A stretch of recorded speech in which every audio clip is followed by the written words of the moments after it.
Hello guys, magandang araw sa ating lahat. Ako nga pala si Kenneth Iglian. Kasama ko ngayon si Instructor JJ para ipakita sa atin kung ano nga ba ang nilalaman ng navigation ng panel or dashboard.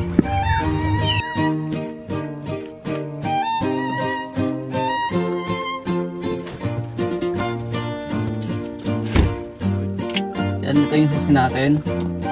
Susi natin dyan. Tapos, pakalang natin ng madain yung latch. Kailangan isagad.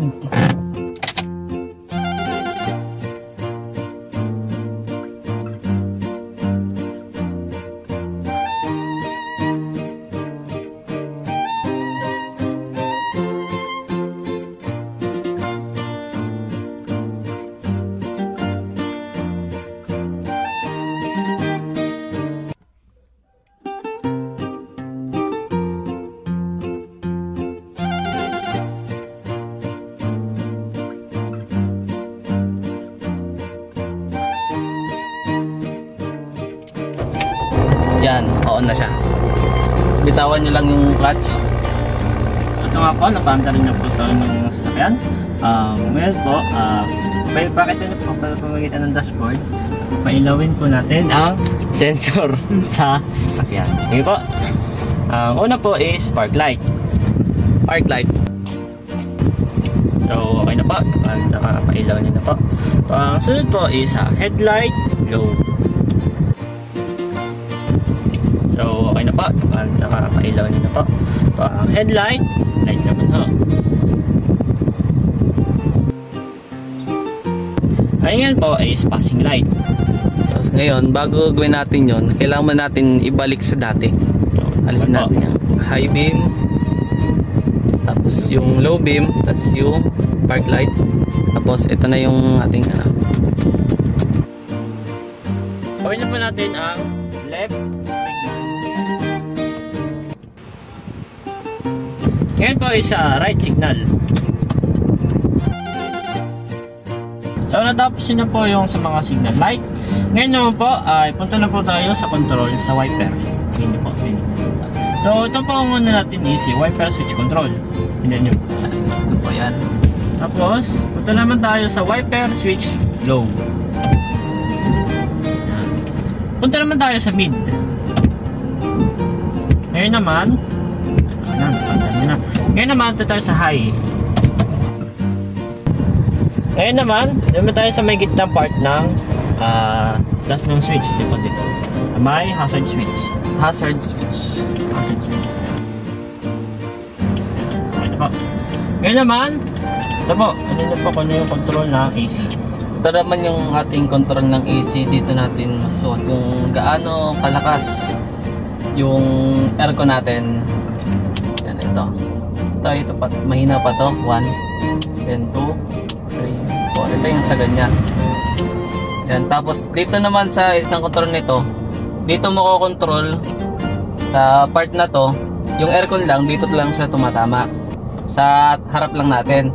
Pero kapag naman itong sa kabila na to, yan, makikita nyo. Yan, meron na lumalabas dito sa unahan tsaka sa ilalim. Ito. Yan, ang masyadong yung natin. Yan, tapos ito naman yung control ng lamig ng ating aircon. Ngayon, hanapin niyo po yung gas tank control. Ito yung ating gas tank control. Tank or compartment. Ito naman yung sa trunk. So, ngayon po, pindutin niyo po ang center lock for window. Yan. Okay po. Tapos ngayon po is center lock for door naman po. Okay po. Ngayon naman is, ngayon po ay pindutin niyo po ang left front window switch. Okay po. Ngayon naman, punta naman kayo sa right.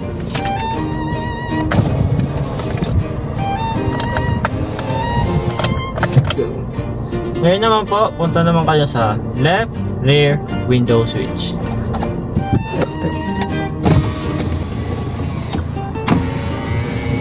So ngayon naman po, punta naman tayo sa right rear window switch.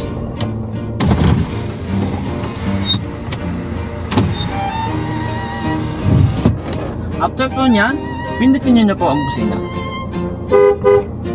Okay na po. Magandang araw sa ating lahat. Narito kami ngayon ulit ni Instructor JJ at ako nga para si Kenneth Igia para pakita sa atin kung ano nga ba ang dapat at hindi dapat gawin bago tayo magmaneho ng ating sasakyan. Ngayon po, i-obserbahan po natin ang ating sasakyan bago po tayo sumakay. Ano ba natin ang ating sasakyan ng 360?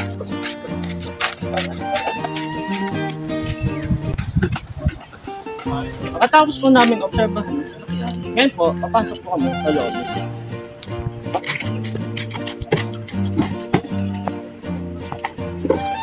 Ang hindi mo dapat gawin pag bago ka sumakay sa ating sasakyan, hindi dapat nakakawang ang pintuan ng ating sasakyan. Kailangan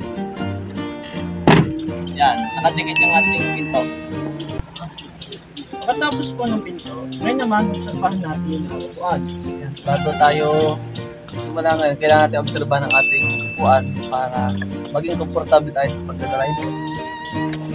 Yan, paano na? Okay naman ang ating kalagayan. Yes? Ngayon naman, i-check naman natin ang ating side mirror.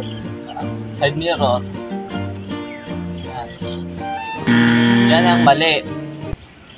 Yan, at ang tama, kita yung huling part ng ating sasakyan, ganoon din sa kabila. Yan. Ngayon naman, pagkatapos po ng ating side mirror, punta naman tayo sa seatbelt. Seatbelt o sinturong pangkaligtasan. Kailangan ang seatbelt ay laging suot.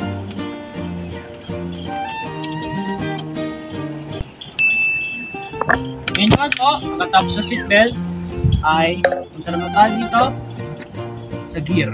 Yan. Ngayon naman, familiarization of gear naman tayo. Yan.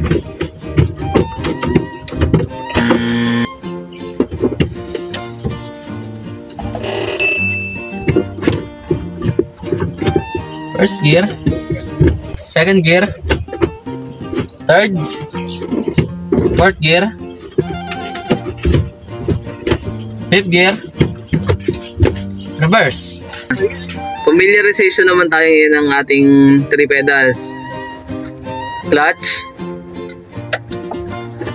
brake, and accelerator. Kapag bubuhayin na natin ang makina ating sasakyan, huwag nating ibabad o ikarag ng matagal ang ating susi dahil susulog ang ating starting motor. Kailangan apakan ng clutch, isang pitik lang. Yun. Then release the clutch. Then ang huli, release natin ang ating handbrake o ibaba lang natin. Yan. Then shift to first gear. Then alis tayo. Magandang araw sa ating lahat. Narito kami ulit ngayon. Kasama ko si Instructor JJ. Ako na si Kenneth Igia para ituro sa atin ang 3 types of parking. Pero bago ang lahat, kailangan natin mag seatbelt.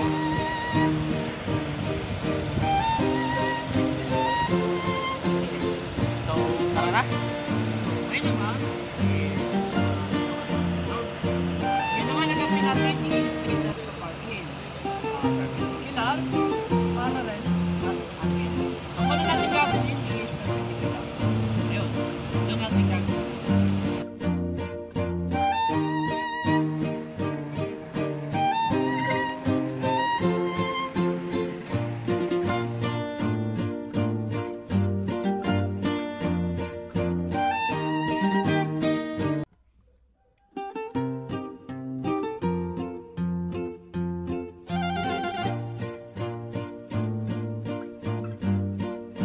Nagawa niyo naman po, perpendicular, na maganda, malinis. Ngayon naman, gawin niyo naman ang Parallel parking. parallel.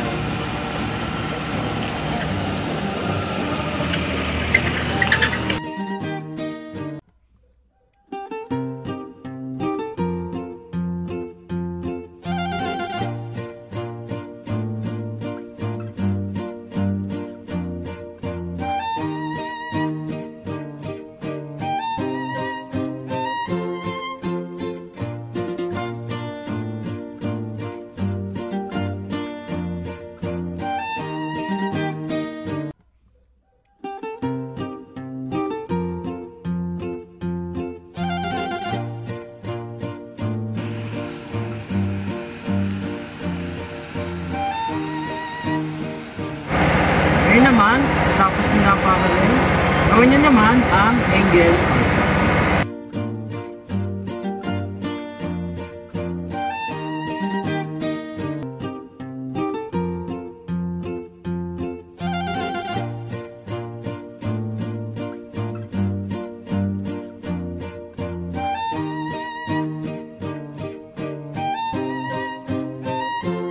Ngayon, natapos nyo yung gagawin ito.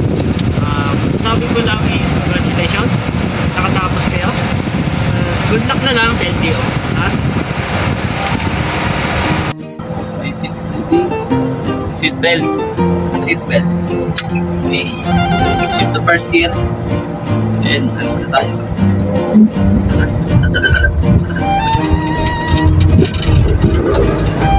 Baba lang.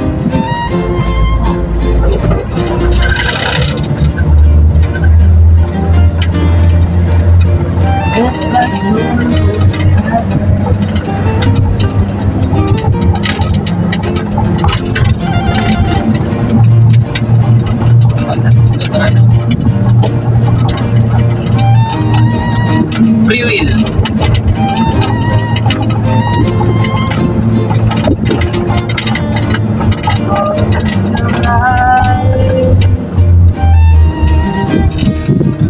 Shift to first gear.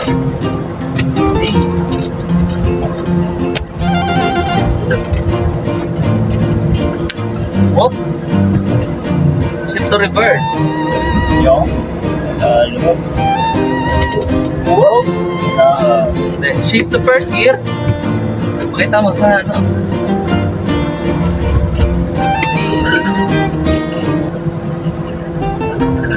Pakita mo yung naging dinata. Okay, ibang